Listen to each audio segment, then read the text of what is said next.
Hey everybody, it is your boy NCS7 here. Welcome to another Puyo Puyo Sun unboxing. So, we've taken a look at the first Puyo Puyo game, well the Super Famicom, all of them Super Famicom versions. We've taken a look at the very popular and critically acclaimed Puyo Puyo 2. We also taken a look at two spin-off titles that were also released on the Super Famicom, that being the Super Natso Puyo 1 and Super Natso Puyo 2, consisting of Curry, the best character in the series.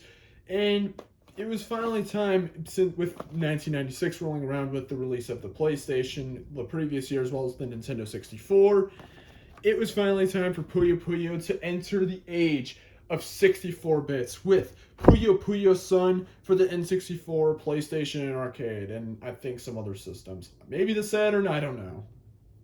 And this game was pretty well received, I believe. A lot of people like this one, even though most people probably wouldn't know about it because it was never released in America.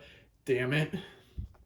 But yes, Puyo Puyo Sun being the third game, which the reason it's called Sun is, I believe this, I don't know exactly how true this is, but apparently Sun sounds similar to the word San in Japanese, which I believe means three, so I guess it's Puyo Puyo 3 64, I guess. Though, to be fair, every N64 game had to end with 64, so there's that as well. Though this game wasn't really that groundbreaking of a title as Tsu was, it did introduce Sun Puyos into the game, as well as the Sun Rule, which were a little different, but there's a lot to go through with this one, so yeah, let's go take a look at this thing now.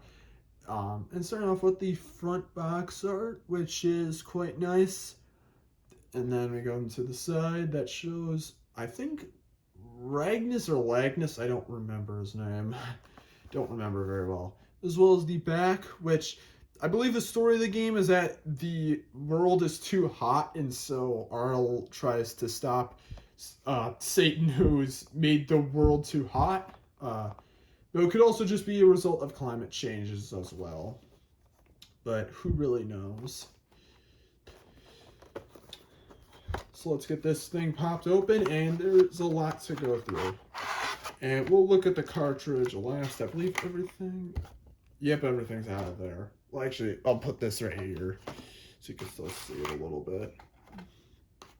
And we'll take a look at the cartridge in a second, but we've got an instruction booklet to go through, and a lot of an instruction booklet. But before that, we've actually got a few other things as well. And that's one thing I will say, is that this copy of the game literally is in complete condition because everything is here. So let's start with the bonus stuff first. So the first thing we have here is like an AC adapter thing. I assume this is the same thing that was in the Super Famicom games, because I believe, correct me if I'm wrong, but when the N64 was released in Japan, it did not come with an AC adapter, so you had to go get your own. So that's something. They may have done it to reduce cost, though I'm not entirely sure of the cost differences between the regions. And then we've got something here to basically fill out for presumably like a magazine or something like that. I'm not completely sure. With a bunch of Japanese that I do not understand. And then we got this little thing that is something, I guess it's a phone number. It looks like another magazine thing. I don't really know. I have no idea. I'm assuming that's a phone number, but I don't know if it actually is around anymore, or at least for this anymore. Then we also got some stickers that have never been used before, which is really, really cute. Surprisingly never been touched, even though this game's been like over 20 years old. So, but that's the thing though, is that Japan takes really good care of their stuff. And now to go through this manual, and there's a lot, so I'm going to try and go at this kind of quickly. Pause the video whenever you want to see for like whatever specific page. I'm going to actually restructure it myself. That's the way to put it. I assume this explains the story of the game.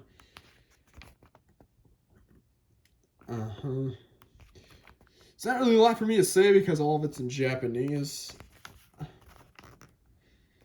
But I will say I really do like the little illustrations. That's what I really like. I like how colorful it is. And that's what I really like about the Puyo Puyo games is how colorful they can be. They've got a lot of like different colors. I like color. I like color in my games. I don't know. That's at least how I am.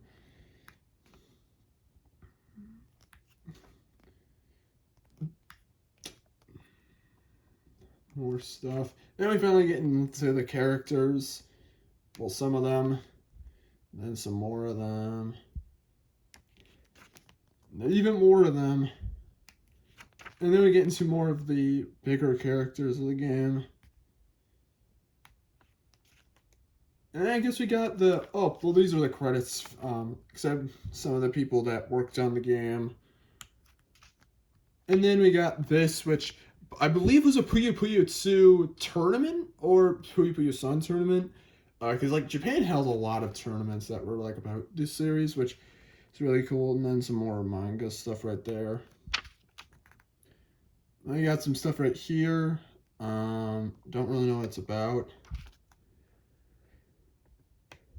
Some more stuff in here, some merchandise and some magazines and whatnot because they milked the hell out of this series back in the 90s, let me tell you. Especially compared to nowadays, whereas nowadays it kind of feels like Sega is too scared to do anything with the series, but that's Sega for you. And then that is pretty much it for the manual for the game.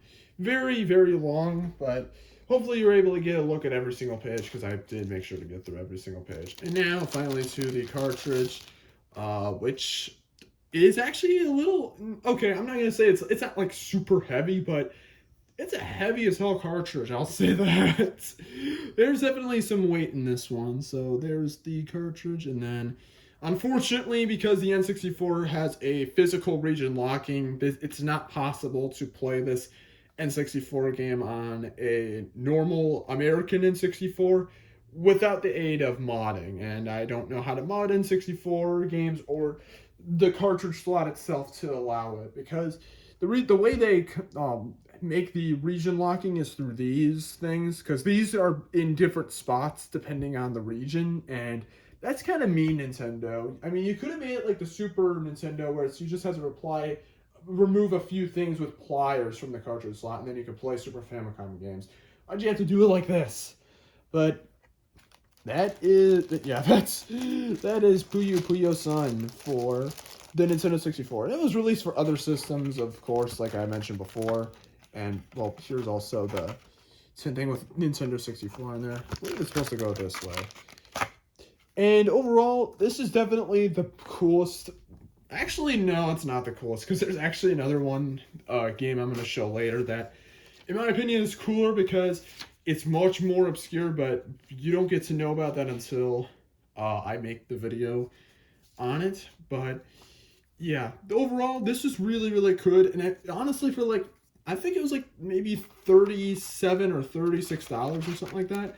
Really, really solid, like, price for, like, not even just complete, but coming with everything. Like, whoever had this copy of the game took really, really good care of it, and that's really good to see.